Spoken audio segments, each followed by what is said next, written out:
Welcome everyone to Awareness Hour with Kathleen. We can be watched tonight on Jess FM, jessfm.ca, on Facebook, and on our app.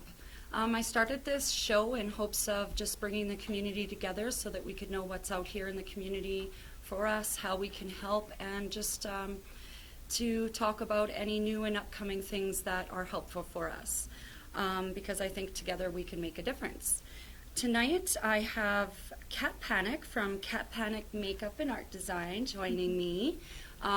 It's a special evening for me tonight on the show because I am going to talk about an important thing in my life and a support group that I started to help people who also go through the same thing as me. And I brought in Kat to help us learn how to do eyebrows, and also to just talk a little bit about wig care and maybe how you would glue a wig down if that was something you wanted to do.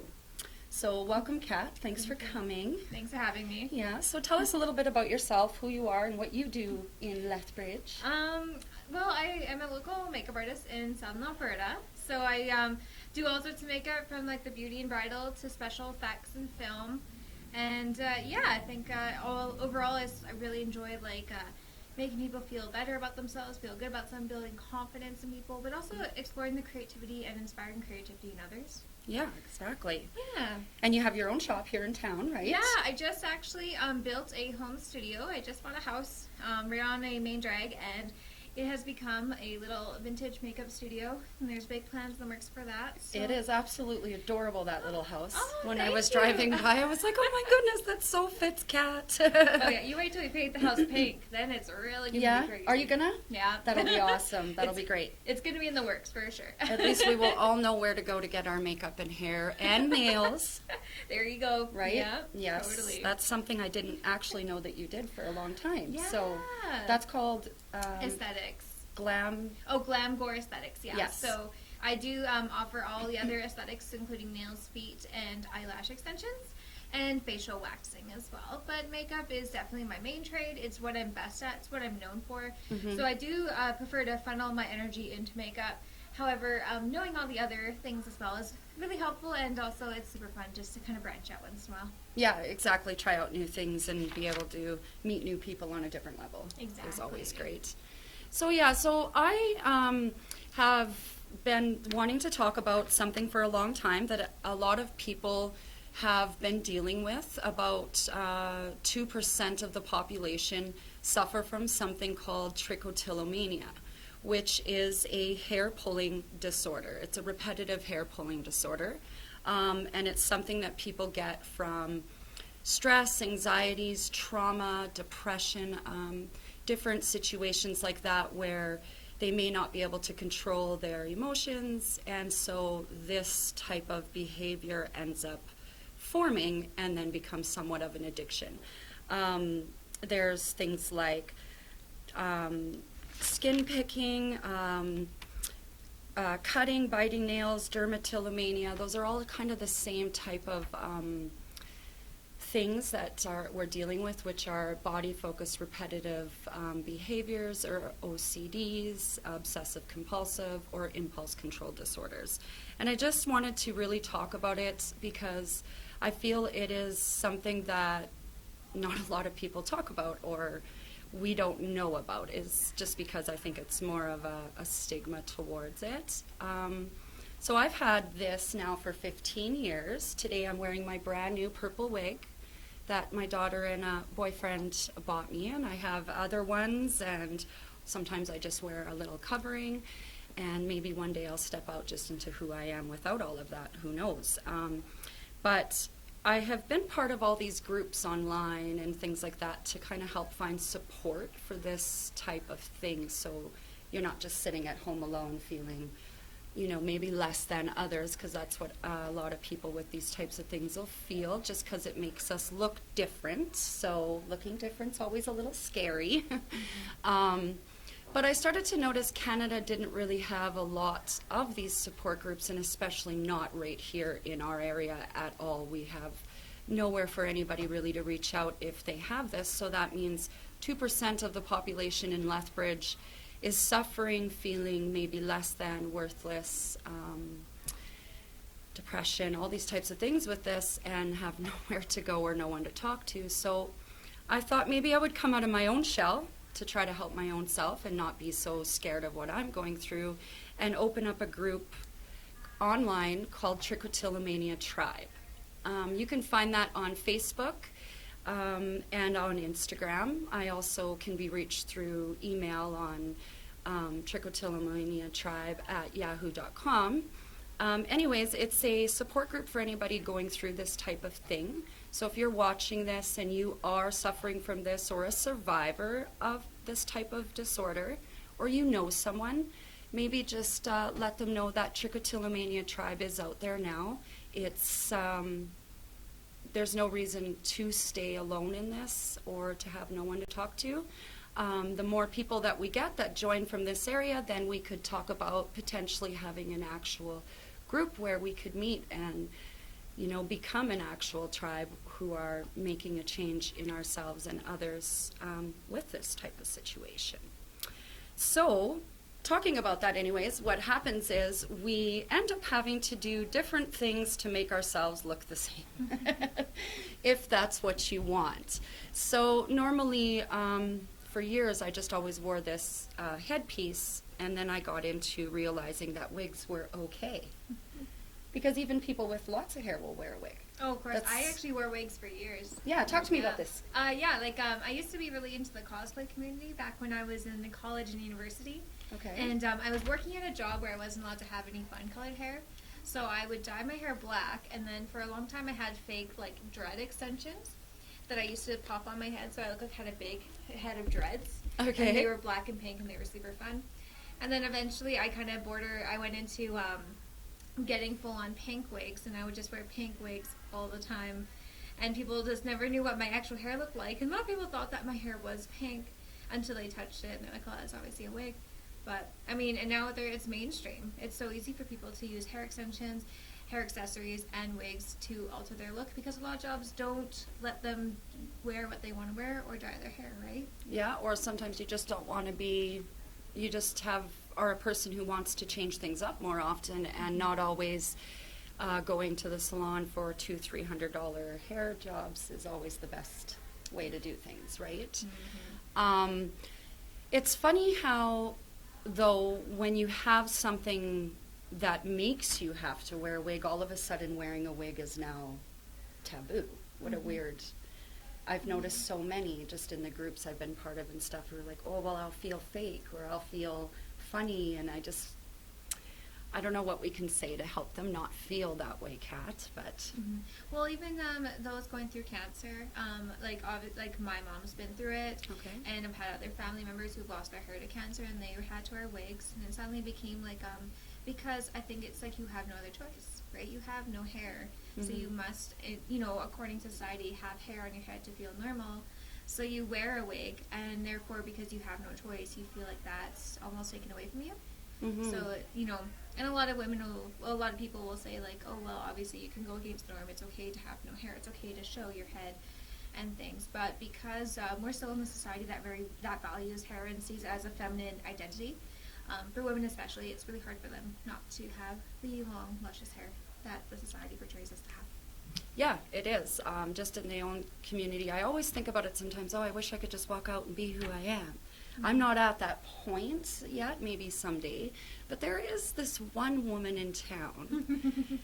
I'm not going to mention her name because I don't know if she wants to, but, she owns a business in this town, and she's an amazing person, and she walks around every day just who she is. I think she just doesn't have hair because she doesn't want to have hair. Maybe it is another reason, but she portrays it as it's just who she wants to be, that's for sure. And she's one of the most beautiful people I know, and I always think to myself, what does it take to have that, just to be completely different, and okay with it. And but there's people doing it every day, so it is okay. If you're feeling, oh, I can't be different, or I am different, how about that? Let's go that way. I am different, because I think people with trichotillomania or anything along those lines just do feel different. It's really okay to be different. Oh yeah, and I think it's really important. So there's a certain aspect of embracing the skin you're in and embracing who you are and how you were basically born. And again, just embracing your identity, however that is. There's a lot of beauty in that. Now, we're, as a society, are starting to recognize that as well. Like, I have a friend, and she lost all her hair to alopecia. And she just wears her head. She has a massive head tattoo. And it is beautiful. And she just looks amazing. Like, she just does it, eh? Yeah, she'll wear wigs. That's just what I want to do. Yeah, she wears wigs once in a while, but she does go out without, just beautiful, having no hair. And I think it's amazing. And even when my mom went through cancer and stuff, and she had no hair, I thought she was beautiful too. Like, I just saw her and I was like, having them, and I was like, you know what? I see your face and I recognize you, and I think that even just seeing strength in that, we're starting to see that as beauty now. Yeah, Like, well, and we should, because, and that's what I always say on the Trichotillomania Tribe page is, we are beautiful just the way we are, and as soon as we realize that, the better we're going to become. I feel like since I've been speaking out about what I have, and just kind of, it's been scary. I think it's caused an extreme anxiety in me, but I feel I deal with that anxiety a lot different than I was before. And it's just, I think, learning to just be okay with yourself. And so anyways, anybody having that, again, I just saying, it is good to look at yourself and be okay with yourself. It does really, really help heal you. But I do know that that's not easy. But if you can get there, if every day you just look in the mirror and you're like, I'm beautiful, even though you don't feel it, it can help. Yeah, and I do think that a lot of the time, too, people put a lot of weight on other people's opinions or what other, especially strangers, will think of them when they're in public and however they look and stuff. But in my, from what I've gathered in, my only 29 years being on this earth and being a little different all the time, is that people really don't care about what other people look like. For the most part, they're too concerned about themselves. So if you're worried, if you're walking in public and you're worried about what somebody will think about you, just remember that they've got their own stuff that they're concerned about in their life, and they're probably far too busy and far too involved in that to really pay you much mind. They might look and be like, oh, that's a little different, and then look away. But they give you 2 seconds, and you're giving them so much power over you when you walk in public, right? It's like, oh my goodness, how freeing is it to feel that nobody cares except for you? Yeah. Right? Yeah. And it's true, and you are giving them power when it is your power to have, not other people's, right? So that is really true. One of my favorite quotes is, I am not this hair, I am not this skin, I am the soul that lives within, by Rumi. And I may have said it wrong, the last name, but it's so true. It's just simple. It's just 3 sentences, so simple, but so true. And if you could just, I think the first time I ever read it, it really brought light into a dark place for me, where I was like, that really is true. And at that moment, I was a little less scared, Because what we leave in the dark is so scary. But once we say, hey, I'm tired of sitting in the dark with that, I'm going to bring a little light in there, I'm going to shine it through, I'm going to say what it is, I'm going to deal with it. It's amazing how much light can get in. It's really amazing. So, in everything in our life, right? So, when you have this, you end up having to wear wigs or hair coverings. So, I thought maybe we would just discuss. I know it's easy. Everybody thinks it's easy just to, I'll get a wig and I know what to do with it. But I ruined my first wig quite bad, just thinking I knew what I was doing, which isn't true. There are certain ways you need to wash that, certain ways, certain kind of supplies that you would use on it also. Yes, absolutely. Do you know? Yeah, so it depends on what kind of wig you have. There's obviously many on the market, right? You're wearing a synthetic high quality wig, and I don't quite know if it's lace front or not. It is. Is it? Okay, so those obviously have a different method of care versus, the ones you would get at a Halloween store, for instance, right? Okay. And then versus the, $1,200 to $2,400 human hair hand-laid wigs, right? So when it comes to different types of wigs, you have to think about what they're made out of And then because of that and what they're made out of, that's what you can like kind of relate to washing. So if it's synthetic, what do you wash synthetic materials with? You can wash them with like different types of soaps and things that are meant for synthetic wigs, right? Also, how do you heat treat synthetic fibers, right? You can easily melt synthetic fibers, so therefore heat treating them, you have to be careful and you have to know exactly the extent of heat that synthetic fiber can take before it starts to melt. Right, like the hairdresser once said to me, don't ever use your good quality products on your wigs. You're just going to buy something cheap from a cheaper store. Totally. And usually they kind of say as well, for synthetic wigs, you don't want to use a ton of product in them because it doesn't sit. The product that you're using on hair is made for human hair with pores, and it's almost coarse, it's got scales in it, versus synthetic, it's smooth. Yes. So it doesn't really need like a silkening, smoothing oil per se, because it doesn't have the same texture of a human hair or a yak hair or a natural hair fiber. And it doesn't hold the product the same either, or the heat the same either. You know, you're not going to get this big. You can ruin your wig thinking, I want that big luscious curl. It's not going to be exactly that. Yeah.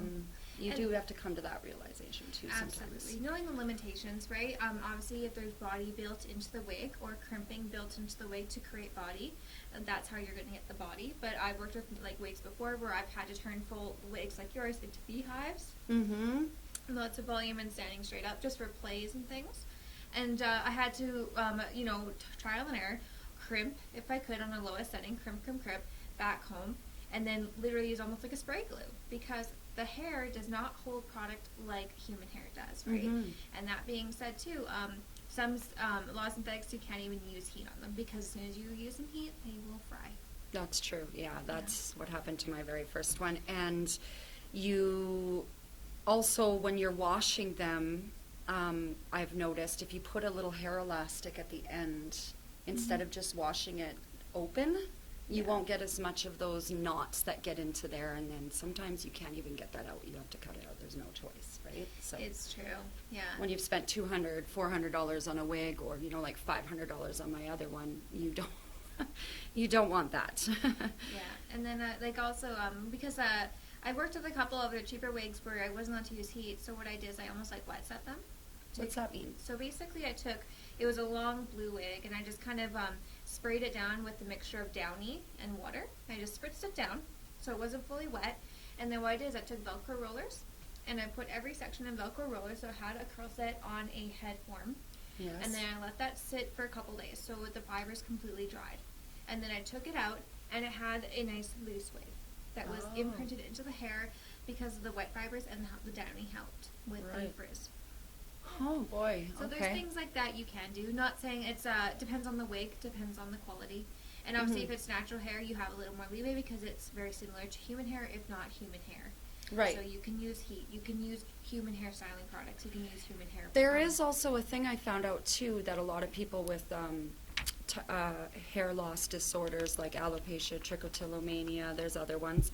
You can get a doctor's note stating that you have this disorder and you've lost your hair from it. And there are ways for you to get financial help with your wigs. That is something a lot of people don't realize. I haven't stepped out and done it myself, but I have found out that that is an option that you can do. So just a heads up for people with that too, because they don't come cheap at all. And the cheaper you go, I think the less comfortable you feel with it, and then that can always give you a bad start. So if you buy yourself not such the best wig and then you start with that, sometimes you're just going to feel not as beautiful as you wanted, and then it just gives you a bad vibe. Yeah, you want to make sure that you're comfortable, and if you're spending the money and you want to get the quality you want to get the look that you want. And, just be aware, like, say, if you're looking for something that's a little more natural looking, or if you're looking for something that's a little more wacky, make sure you're buying, like, what you need, and make sure you know how to care for it and style it. Yeah, and you can always Google anything that you need to know about your wigs. There will either be just a little blurb about how to do it, or there is going to be 800 different people showing you how to do it. So it's always a great world when you can go through that. So what about, brushing it? Don't use a brush, I've noticed. What about yourself? Maybe if you're back combing. It Or depends. something. Like the wigs I worked with in the past, wet brushes work really well. But also like just wide tooth combs work really well. Yes. If you want to back comb a like synthetic, I honestly, if you're able to get a crimp in there, that's your best way. I prefer a crimp versus a back comb on synthetic because I find the synthetic doesn't have with the natural hair fiber, there's like little scales. So when you back comb it, and if it's like a little on the dirtier side, it'll hold very well. But the Okay. synthetics are so smooth that if you back comb it, it won't has nothing to grip on. Yeah, I noticed that. It doesn't really do what it's supposed to. It's like it almost becomes a mess.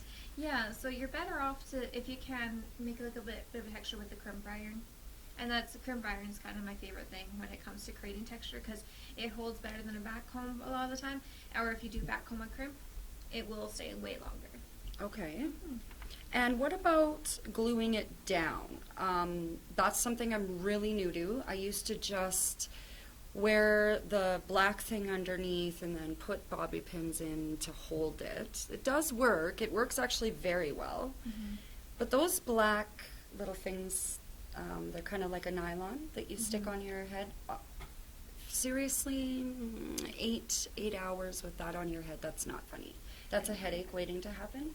So gluing your wig down becomes so much more freeing. You don't have to worry about, is it going to fall off? Oh no, is somebody going to notice?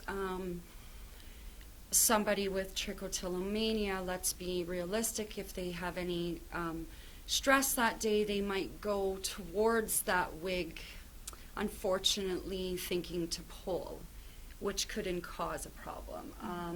One time I was at a bar, and somebody realized I just had a head thing on, and they realized, oh, let's just try to pull that off. Those things can all happen when you're out, so you have to kind of, gluing it down is just so much better. Yeah. What do you think about that? So with the wigs, it depends. If you have a lace front wig with the area that can be glued, Yes. you can easily glue it down or tape it down because there's such thing as wig tape, which is basically a double-sided Oh, tape. really? Yeah. And it comes in, I think the ones that I've worked with, the ones that I've seen, are actually pre-sectioned, like they're pre-cut. Oh, okay. And so you just kind of take it, you tape one part down, pull the protector off, and then, hold it to the wig, and then you can just basically tape it around the perimeter of the head. Where do you get something like that? Do you know? I believe, I've only seen them online personally. Okay. When I lived in Vancouver, I saw some there at some wig shops, but you can buy wig tape online.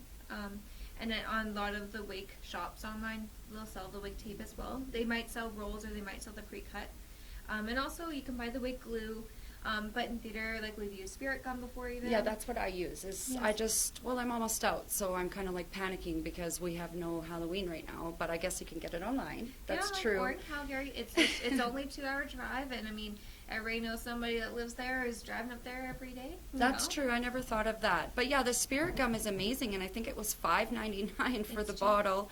And then, just a heads up, if you get it at Halloween and then buy your $5.99 bottle, and then when Halloween is over, they sell everything at 50-70% off, and then you can just stock up for the year of your spirit gum. That's what I did.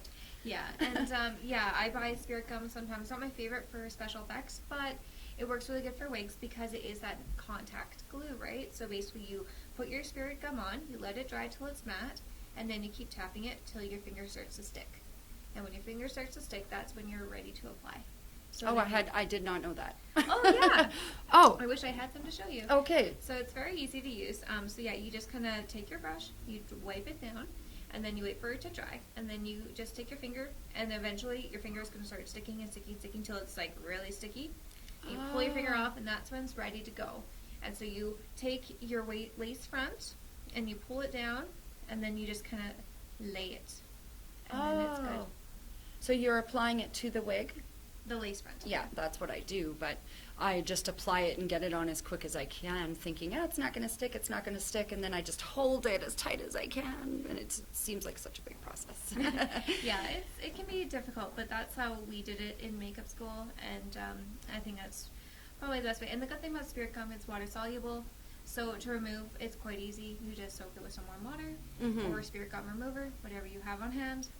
Now, talking about that though, if you get a different type of wig that's not lace front, you know, the just wigs. So unfortunately, that's the other wig I have, and I just used my spirit gum on that. And now I have a little bit of a, it's ruined the just underneath. I mean, nobody sees that. The wig is perfectly usable. There's nothing wrong with it.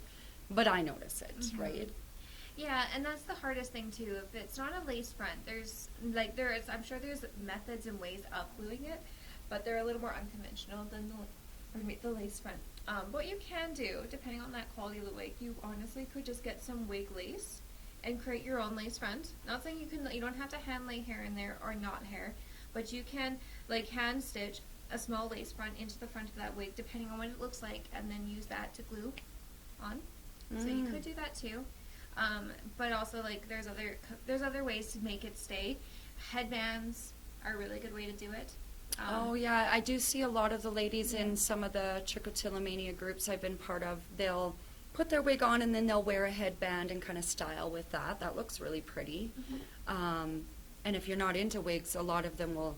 There's lots of ways you can wear wraps and just beautiful wraps. Like one lady has this wrap on, and then right here it becomes a bow. It's actually really quite cute and fun, and she was wearing a nice business suit with it. It just looked really fashionable, I thought to myself, you know. Yeah, we live in the age where you can almost do anything. So the possibilities are endless on where, like, if you're willing to look, right? Right.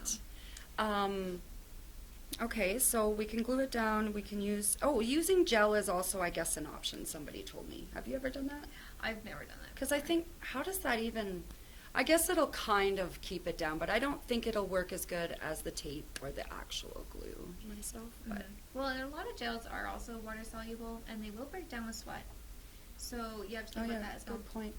So it might work good for a short period of time. Like, obviously, I've never tested out to try, test that theory, but honestly, wig glue, spirit gum, and wig tape, those are usually the conventional ways to do it, and from my experience, they worked very well. Yeah, exactly. So there's lots of options. So if you're sitting there feeling, I'm so sick and tired, I don't have no hair, or a lot of people with trichotillomania see me, I just shave my head because I got tired of all of the business, and I'm a control freak, so the fact of not having control over myself in that situation was overwhelming to me. So I just decided, let's get rid of it. I'm just going to shave my head. So I always have that feeling of, oh, I wish I had hair. I wish I had hair. That's why I have went to a wig. Some people still have hair. It's just we have to style it a certain way to keep, control of maybe bald spots or something like that you might be going through. So this is a way for you to be able to have that hair that you're missing. You can style it. It really feels nice to be able to have that moment of brushing your hair, doing something with it, if that's what you need. If not, remember, there's always wraps, the ties, or, just go out the way you are. I was reading, and it's usually between the ages of 9 and 13-year-olds who start to get trichotillomania, or also a lot of these obsessive compulsive disorders, impulse control, body repetitive disorders are usually around that age. That's bothersome to me, especially as an adult. I got my trichotillomania just after I had my second child, so I was older. It's kind of rare for that all to happen in that manner. So when I started to realize that kids get this and then they just grow up still with it, that's when it really hit me that I wanted to come out and say something about it. And I just challenge anybody else who feels brave enough. If you're an adult and you're suffering with this or have been for, I'm going on 16 years. Some of us have it 30 years, 20 years. If you can step out and be brave enough and just talk about this, imagine how many little girls and boys won't have to suffer all alone at school, feeling different, all this weirdness. It just doesn't have to be if we start to raise awareness and speak out and be like, this is real, this is something we have, this is what people are going through, and oh well, and that's okay, and some days are bad and some days are good, and oh well. I don't know. I just wish it was, oh well. Totally. You And know? it's weird you say that too, because that's actually when I developed my generalized anxiety disorder, was Okay. when I was 9. And yeah, even now I tell people, I was like, oh yeah, I was diagnosed when I was 16, but I was developing it when I was a child. And people say, children have anxiety that young? And I'm like, oh yeah. Yes. It develops in that age. Yeah, it does. You know, I suffer from pretty bad anxiety. I used to take a lot of meds for some of the disorders I have, and now I don't. Not that I'm saying not to take meds, just it's something I've chosen not to do. And what I've noticed is the best for my anxiety is doing it anyways. Sometimes I feel like throwing up because it's that bad, or like I may not make it, but I just go anyways, and I do have a lot of support. So if you can gain yourself any type of support that's positive in your life, like keep it positive, that's really your best bet to make it and to make it through anything that is negative. Mm-hmm. And that's why I called it the group Trichotillomania Tribe, because I'm hoping we build like a tribe of supportive people who want to make a change. Mm-hmm. So another thing is, a lot of people will pull from their eyebrows or eyelashes. I mean, if you pull from your eyelashes, thank goodness we have absolutely beautiful, beautiful eyelashes we can buy. Takes literally seconds to throw those things on. Mm-hmm. And there's so many different brands you can get, cheap, expensive. Yeah. And then the eyebrows are an issue. And that's something I wanted to talk about because I find that's a very hard thing for people to deal with. Especially if you've pulled from your eyebrows and then you unfortunately only have a little bit. It's just such a stressful situation and unsure how to fix it. So do you have any types of tips? Yes, for sure. So eyebrows are kind of right now they're super on trend, and the eyebrow trend changes about every 6 months. Okay. So it's kind of hard to keep up with it, and it's kind of hard to stay on trend, especially if you have nothing to work with. Like if you have absolutely no eyebrows, and a lot of women who don't even have trichotillomania. No. Yeah. Okay, trichotillomania. Okay. A lot of people who don't even have that, they still have overplucked throughout the years, or they went through an illness, or they have alopecia. Mm-hmm. They just have no eyebrows, and as we grow older, our eyebrows and eyelashes tend to get thinner and thinner, and by the time we're senior, some of us will not even have any, right? They just thin out so much. Right. So it's always been, as a makeup artist, it's always been a thing. A lot of women and a lot of like clients in general will say, like, can you fill in my eyebrows, or can you give me eyebrows because I don't have any, or can you give me an arch because I don't have an arch. Okay. So there's a lot of things to think about when you're like building your eyebrow from scratch. Is that what naturally is the most flattering for your face, and also naturally what do you have? Do you have a flat eyebrow, or do you have an arched eyebrow? Right. So naturally, I have an arched eyebrow, but some women, especially certain ethnicities, they are more prone to have a straight eyebrow. Like Okay. Asian cultures, they just the way their face is built a lot of the time, it'll be a little more straight. So if they were to go with an arch, it might look a little It might look a little odd. silly, right? Or silly, yeah. Yeah, and then also if I was to go in there and build them an arch with makeup, it would look extremely fake and also very unnatural. Right. So there's some things like that. And also, how far to take it. A lot of women will draw their eyebrows and they'll actually pull them down here, when naturally the eyebrows will end about here. And I don't know if that's even like showing up that Yeah. way. But Okay. so there's things to think about. So it's a little bit playing around and being comfortable, and that's the biggest thing. Learning, taking some time, maybe making those mistakes. Exactly, and figure out like what is your style and what makes you feel the best. Like makeup is subjective. Makeup is an art in a lot of ways, and it's all about just making you That comfortable. actually makes me, I'm just going to bring up, I read that on your page actually. It says, my art is a physical extension of your confidence. And I really wanted to, just because you said that, Yeah. I really wanted to ask you what do you mean by that? Like, what does that mean? Well, basically, with makeup, there is like, not saying there's a right and a wrong, but there is in some senses. Like, there has been a movement in the makeup artist industry that we don't want to be called makeup artists anymore. We want to call makeup technicians. Mm-hmm. Because there are certain things that you do and don't as makeup artists. Like, prepping skin is a do. You don't want to go and, work on old makeup, things like that. But when it comes down to style is the art. And there are things that, we would say as artists, this is the flattering way of doing things. this is the non-flattering way of doing things, but somewhere in the middle is your style, right? Mm-hmm. And every makeup person ever is going to have a different opinion, and that's what it's all about. Is your opinion is going to be, I like my purple hair and I like my glittery eyeshadow, and that's right. you know, that makes me feel good. So that's an extension of your confidence, and I'm going to work with that regardless of whatever I'm coming into the room with. I'm going to come in with my knowledge, and I'm going to come in with my expertise, but I'm going to abide by the rules you're giving me. Yes. Okay. To make you feel the best you can. Yeah, and seeing that, you know, that's like the motto she has, and so that's pretty, I thought, was quite beautiful when I read that, and because when you go to get any lessons from someone, that's kind of, you need to be a little choosy where you're going. I got my makeup done before at a place in town, and I will tell you something, I was not impressed. I'm not sure, was that young girl's fault, or was that my fault? I feel like it was my fault.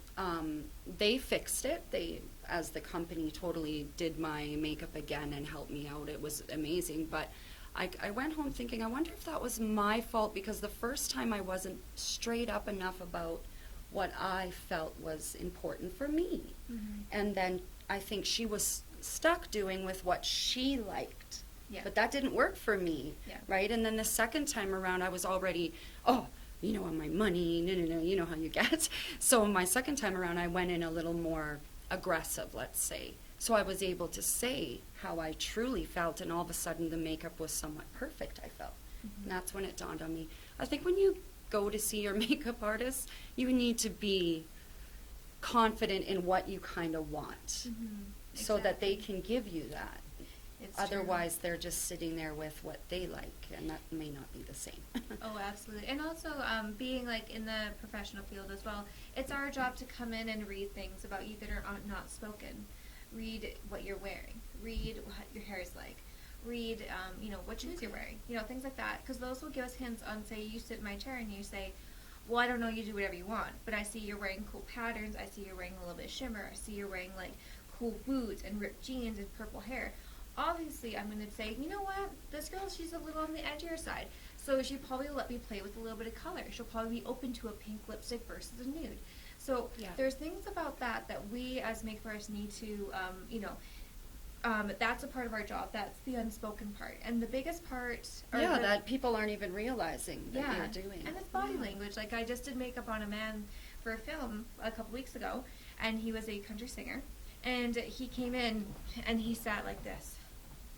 And I was like, oh, hi, you know, and the first, I knew right away that I have to break him open because he was very closed off. And Yeah. I said, hi, my name is Kat. I'll be doing your makeup today. Have you ever had your makeup done before? And he goes, yeah. And I was like, oh, and how was it? He goes, I don't like makeup. And I was no. oh, okay. And so what I did is I did a skin prep, and I gave him a really nice face massage. And then I was like, how do you like makeup now? And he was like, yeah, I like makeup. Yeah, of course, That's all it that's what a takes. guy would like. Yes, Yeah. that makes perfect That's all sense. it takes. Yeah. So, anyways, Aw. going back to eyebrows now. So it's all Mhm. about your personal style, and also what's more flattering for your face shape and all that stuff. And yeah. So that being said, I can introduce you to some products. Okay. And I didn't bring too many because I don't want to overwhelm anybody. Right. But there's a couple things when I go into a job, I'll look at what the client has for eyebrows already. If they have a nice set of eyebrows, you won't need to do very much, especially when you're working on film and television. Right. So that's not going with the powder. And I'll use a matte brow powder. So I just have like a nice brow set like this. Okay. And I'll go in, usually my favorite ones for brows are in this area here, but sometimes I'll have a very redhead person where this is more their color. And then if I have a gray-haired person, I'll mix one of these with the white. So kind of whatever okay. I need to work with, I'll do from this. And then I also have something that's called a Duraline. And Duraline is a liquid medium that you can apply to a powder, and it turns it into a liquid pigment. So you can apply it to an eyebrow, and it's waterproof, so it'll dry waterproof. That's what that stuff is. Yeah. Somebody had one of those online for sale the other day with some other makeup she was selling, and I was reading it, and it was a good brand. I think Kat Von D brand, and it had never been opened for $15. I thought, this has got to be good. But then when I read it, I'm like, what is that? So I didn't get it. Yeah, so Duraline, like there's a lot of Duralines on the market. My favorite is Inglot's Duraline because I found that it was the most waterproof. But yeah, so I'll use that with the brow powder. And another thing, that's if people have a lot of hair already. They have something to work so with, just a simple way to go. right? But if they don't, you probably want to use like something a little more aggressive, which is a brow pomade. Okay. And brow pomades are basically gels that you will use to sculpt a brow from scratch. And they're waterproof and they go on the skin nicely. Okay. And they'll stick to hair, but they'll also stick to skin very well. Okay. And they're waterproof quite a bit, but not completely, right? These guys are actually quite waterproof. Okay. I've actually had, like, not saying you should, but I've had clients sleep in their makeup before, and they'll be like, oh, those brows lasted forever. Okay. So it kind of, like, it depends obviously on your skin type and how aggressive you are when you're sleeping or when you're wiping. But this stuff does stay on quite well. And brow pomades, a lot of brands make them now. This is the Kat Von D brow pomade. Anastasia is the famous brand for having the brow pomade. Okay. I just am a big fan of Kat, so I have a lot of her products. So I do enjoy this one. Yeah. But basically, you would have to use a brush and you sculpt the brow from scratch. Okay. Yeah. So I can do it on my hand. I can do it on you. You can do it on me. Okay, perfect. So this is a clean brush here, and I'm just going to dig out some product. And I'm going to put it on the back of my hand, which is my palette today. Just going to show you guys. It's easy. We can do this. And this might be really hard to see from back there, so I'll just kind of talk while I'm doing this. Okay. I'm just going to saturate both sides of my brush here. I'm using a darker color because I knew that you were going to come with the purple. And I'm not a huge fan of matching brow colors to hair colors when they're a wacky color. Because I've matched my brows to pink before, and I thought it looked pretty garish. Okay. And the last thing, when somebody is dealing with something like trichotillomania, right? I don't even know. You're doing good. Oh, yeah, trichotillomania. The last thing you want to do is make them feel like a clown. Yes. Right? So you want to make sure they feel, even if they have like a very fun color of a wig, you want to make sure that their face isn't necessarily portraying garishness. Yeah, because as soon as we think there's too much, like people are going to notice it too much, then that's all we're thinking, right? Exactly. Yeah. So I'm just going to go with the nice brown. And what I'm going to do is take my angle, and you're going to measure the brow. So I just take this guy here, from the end of the nose straight up. That's where the brow is going to start, so we can do a little tick there. Just a little dot. Now to measure that arch, we go about 10 o'clock, or that's more of 11 o'clock. From the nose to 11. And there's our arch there, little dot.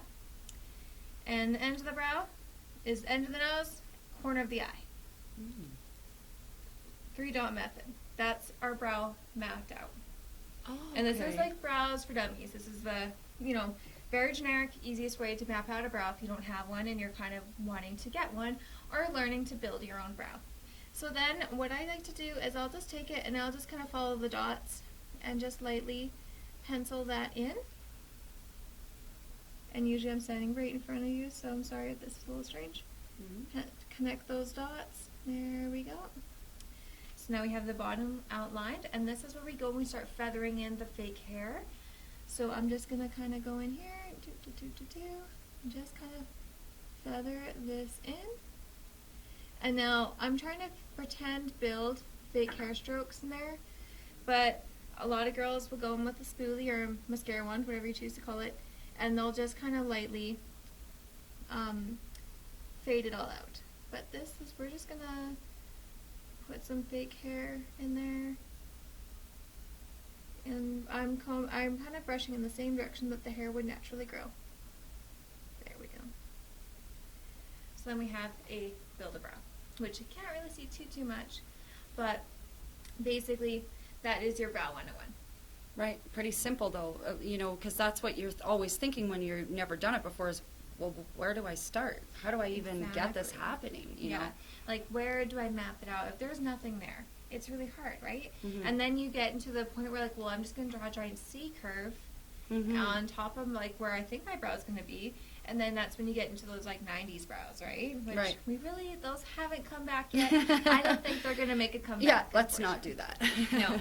So we want to make sure that you personally have a nice, healthy arch and you kind of come down here. I'm a big fan of tapered brows. I like them to be quite tapered at the end, but some girls like them quite fluffy. So if they have hair, they'll actually gel the hair up and work around that. But when you have nothing, you don't have the luxury of doing that. So just using a little brow pomade will help sculpt that. And also with brow pomades, they go on the skin, which is, like I said, powder might not sit as well. You might have to prime first. Right. Okay. Yeah. That makes sense.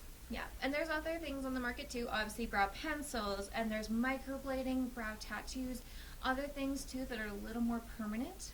So what is a microblading?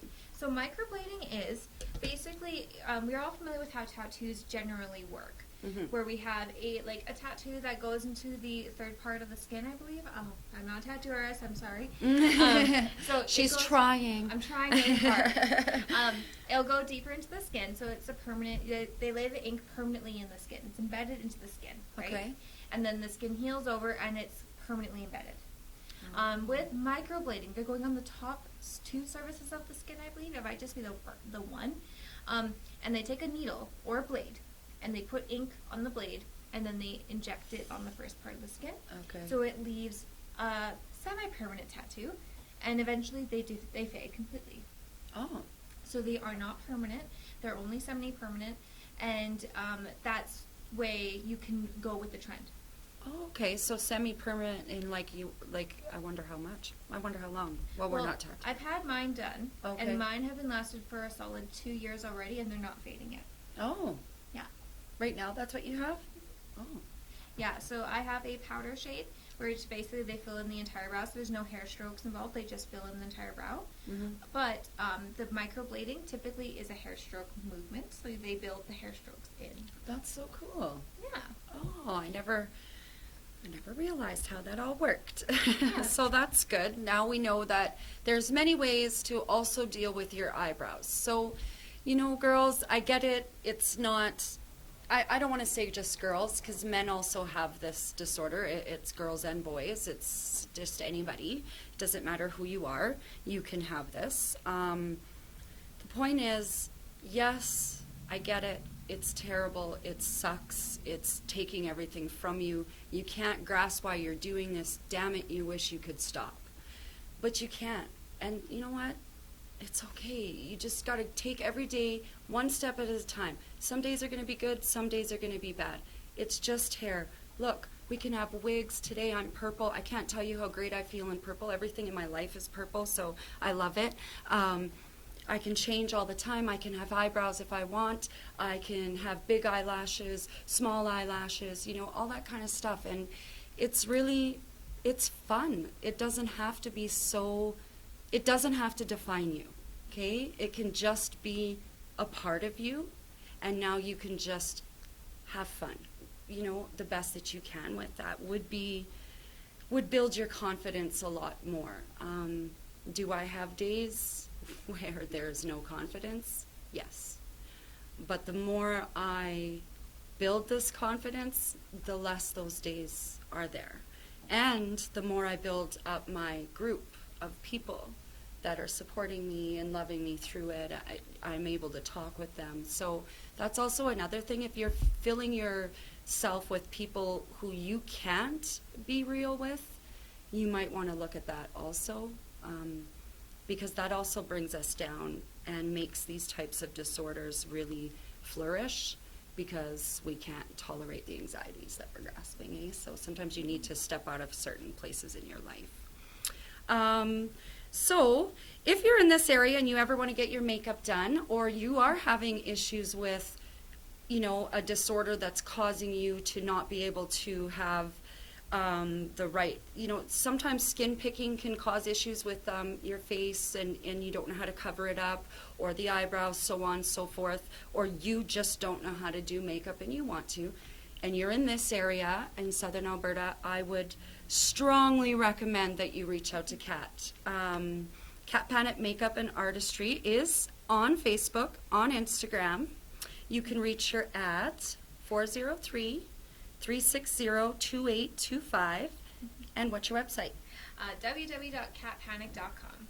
Okay, so, and she's usually around. I know she's pretty busy, but you can usually book in. She teams up with a lot of photographers in the area also, And anyways, yeah, so you can go in. What I wanted to say was that she has more of a space, I feel, that if you were dealing with something like this, her space would be better for you because it is home based like that. It's more confident, like we just non-judgmental. It's private. You can not have the whole world knowing you're in there. That's what I think is really great about that. And sometimes with makeup and stuff like that, we're shy. Absolutely. We're really shy, and it's, you want to go into the big places. You can see it, you know, like, you know, I'll give a shout out to Catwalk here in town. I mean, man, you drive past that place, all you can think to yourself is, I wish I could go in there, and, you know, like, because you wish you could, you know, but with somebody with this, you're like, oh, what am I going to do? How would I approach a salon like that? Such a nice place and everything. And I feel like you will give those same options to people, but in a more enclosed environment. And sometimes that's what we need, not always the big place. But they are both very good. I know that Catwalk can help you with wigs. That is something they can help you with for sure. When I didn't know what to do, when I first got my wig, I was like, what am I going to do? I called them. I just picked up my phone and called up there and said, hey, I know that you guys wear a lot of wigs, and what do I do? And they just helped me right over the phone. That's awesome. So, yeah, I think my point I'm trying to make is, don't be so scared of the salon, of your makeup artists, of the people who can help you to feel the way that you want. Because sometimes when you're not trained, you just don't know how to do it properly. So Yeah, and I mean, we listen. We have good listeners too. We always joke whenever whoever's in this industry, we are also like, we have a PhD in aesthetics and makeup, but we also have a side PhD in psychology. yeah, that's so true. We make great listeners. Yeah, that's so true. And it's funny because you can usually tell your salon person anything, and it doesn't seem to get all over town. That's weird, hey? You can't even do that sometimes with your own friends. Body positivity, it's a big thing right now. We're all trying to push that out a bit, I think, more. Everywhere in town is. I know you are. There's a photographer in town, Kimberly A. Photography. She's really good for that. She pushes body positivity big time. She's going to be teaming up with me to do my first ever photo shoot bald, and then that's when I'm going to be brave and let that out. I just feel great that I'm teaming up with her for that, because she really pushes that type of body positivity and empowerment. So that's really big, and I feel that you really do that too, Kat. Oh, thank you. In the community. I try. Yeah, I think you do. If you follow her, if you're not even from this area, just follow her on Facebook and stuff. You know, we all like friends, and you never know what you can learn, because you're always on there showing us new things and talking about the TV and industry. That's fun, because we get to see how you're doing the different types of makeup, and it's so exciting, actually. I think you did your mom. I did my mom, yeah. What was she? Well, my mom, well, I did a few guys. She's like my number one model. I did a mature skin makeup tutorial on her, so how to do makeup on, like, you know, this 55 plus. Okay. And then also I turned her to an old witch. Yeah, that was what the one I saw I thought looked so cool. Yeah, we took all her hair. We put a bald cap on her, and then I turned her. I tried to age her about 60 years. I tried to age her about 60 years, and then on the one side I aged her 60. On the other side, I made her look younger. I made her look about 40. It was really amazing to see just what we can do with makeup and stuff like that. So one person on my group had been talking about how, you know, she didn't like the fact that because she picks her skin, she can see that all over. And I just feel that if maybe you have a chance to find someone that you're comfortable with, like Cat Panic, they can give you some really good tips. Like, that doesn't have to be so noticeable. I unfortunately don't know those tips, but I know that your makeup artists, technicians can help you out with that. So yeah, I thank you so much for coming on today and helping me discuss this. I feel that we probably for surely help someone listening today. Again, Trichotillomania Tribe is new. It's on Facebook. It's a support group for understanding, awareness. It's a tribe. It's just to have a place to be honest with yourself. It is a private group. Not just anybody can join. There are reasons for that, because we need to be able to discuss about the dark moments of a disorder like this, because unfortunately there are very dark moments where we're alone, where we've pulled our hair for 2 hours in a pulling trance and now have come through out of that trance and are feeling worthless or guilty or shameful, and then we have nowhere to go. And that's why this group is very important, because it gives you these places where other people understand that feeling and you can be open and honest, because we're all of like mind. So no, you can't join the group if you don't suffer from this, but you can help spread awareness for this. For the children suffering from that really hits home with me. As an adult, it's hard to even work in a workplace and have all the questions asked and so on and so forth. I just can't imagine what the children must be going through in our school systems with the bullies that we still are dealing with. I'm not sure why, but we are. And so if you can raise awareness with me, that will help out so many people. It takes more than one, so I hope that we all stand together, raise awareness, help each other, and be okay with who we are. So thanks for joining me, and thanks for all the viewers, and we'll see you next Wednesday.